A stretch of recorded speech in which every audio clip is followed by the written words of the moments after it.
dari kelompok 3 kelas 86 ingin mempresentasikan tentang kerajinan bahan lunak buatan. A. Kerajinan lilin. Lilin merupakan sumber penerangan yang terdiri atas sumbu yang diselimuti oleh bahan bakar padat. Bahan bakar yang terkandung di dalam lilin adalah lemak sapi yang banyak mengandung asam stearat. Sekarang yang biasanya digunakan adalah parafin.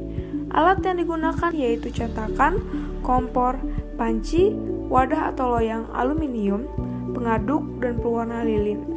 Celemek digunakan agar lilin tidak mengotori pakaian.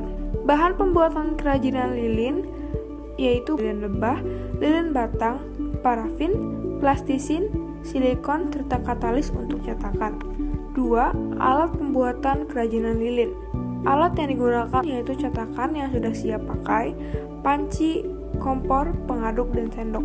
3. Produk kerajinan dari lilin. Pada awalnya bentuk lilin hanya seperti batangan dan warnanya pun hanya putih saja.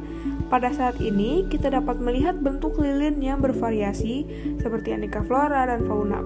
Dahulu, lilin tidak memiliki aroma, sekarang aroma lilin dibuat dengan berbagai rasa. 4. Proses pembuatan kerajinan lilin. Pertama-tama, kompor dinyalakan, masukkan lilin dan dicairkan. Masukkan tali sumbu agar kaku. Yang kedua, letakkan tali di tengah cetakan, tuang lilin cair ke dalam cetakan. Lalu, buka lilin setelah 15 menit dari cetakan aneka bentuk.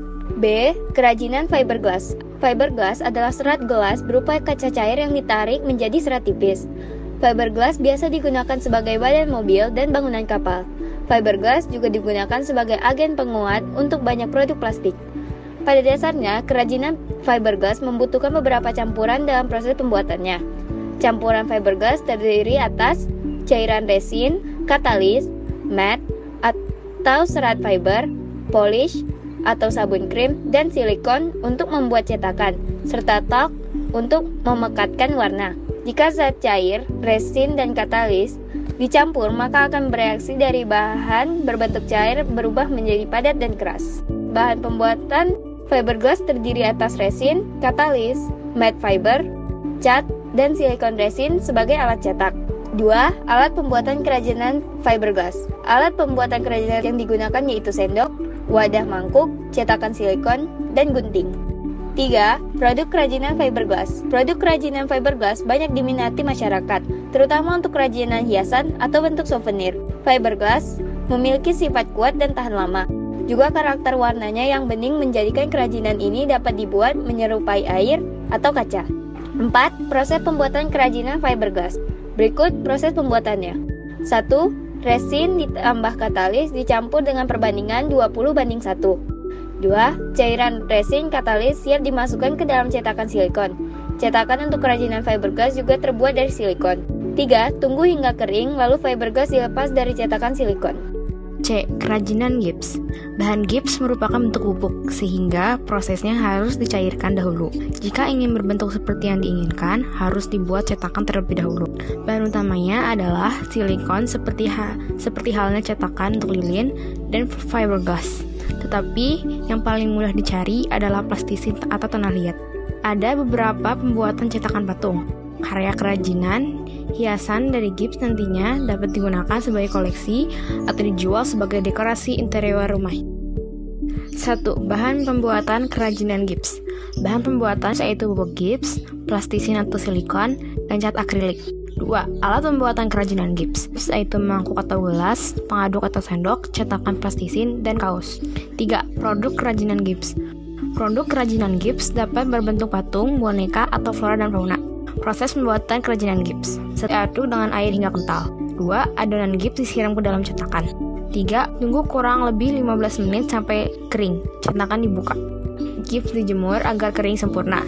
Dan 5. Gips diamplas lalu diwarnai. D. Kerajinan sabun.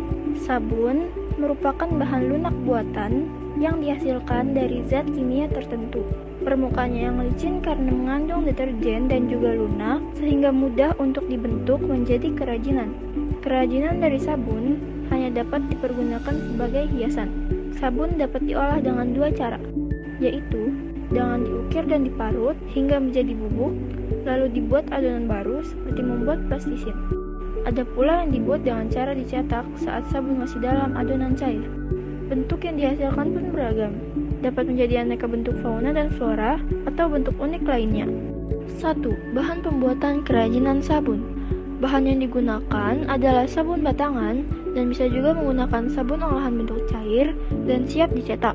2. Alat pembuatan kerajinan sabun. Alat yang digunakan untuk teknik mengukir adalah butsir, jarum atau kawat, pensil, spidol, dan cetakan silikon. 3. Produk kerajinan sabun yang semakin banyak diminati orang.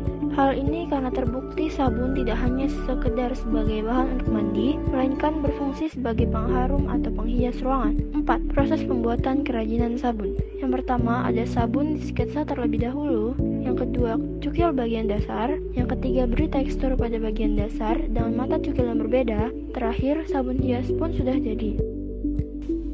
Kerajinan polimer clay. Polimer clay adalah semacam adonan yang sudah dicampur dengan bahan tertentu sehingga mirip dengan adonan kue.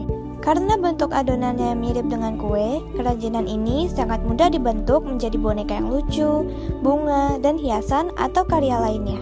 Polimer clay ini bersifat tidak mengotori tangan. Oleh karena itu, kerajinan ini sangat digemari oleh kalangan anak-anak maupun orang dewasa.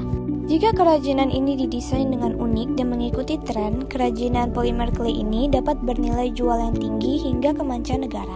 1. Bahan pembuatan kerajinan polimer clay. Bahannya yaitu polimer clay warna-warni, kotak pensil, wadah serbaguna, dan bingkai foto.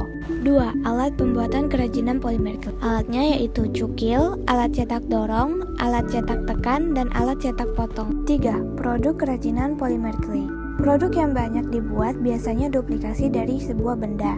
Akibatnya, orang sering susah membedakan mana wujud asli dan mana wujud duplikasi. 4. Proses kerajinan polimer clay. Polimer clay dapat dicampur dengan baik dan mudah sehingga menghasilkan warna yang bervariasi. Beberapa polimer clay ada yang langsung kering setelah dibentuk, namun ada pula yang harus dipanaskan terlebih dahulu dengan suhu di bawah 100 derajat baru dapat mengeras. Contoh proyek kerajinan bahan lunak. Pembuatan vas keramik. 1. Perencanaan. Terdiri dari A. Analisis kebutuhan ilustrasi, ide gagasan. B. Menentukan bahan dan fungsi karya kerajinan bahan lunak alam. C. Menggali ide dari berbagai sumber seperti majalah, surat kabar, internet, dan survei pasar. D. Membuat sketsa karya dan menentukan karya terbaik dari sketsa yang dibuat. 2. Pelaksanaan. A. Menyiapkan bahan yang diperlukan. Pada gambar A, terdapat tanah liat dan gambar B, terdapat glasir. B. Menyiapkan alat yang dibutuhkan. Pada gambar A, terdapat tungku keramik. Gambar B, terdapat alat putar kaki. Gambar C, terdapat tali pemotong tanah. Dan gambar D, terdapat spons dan kayu tekstur. C. Membuat karya kerajinan. Berikut merupakan langkah-langkah pembuatan vas keramik dengan cara teknik putar. Berikut adalah pertanyaannya. Sekian dari kami, terima kasih.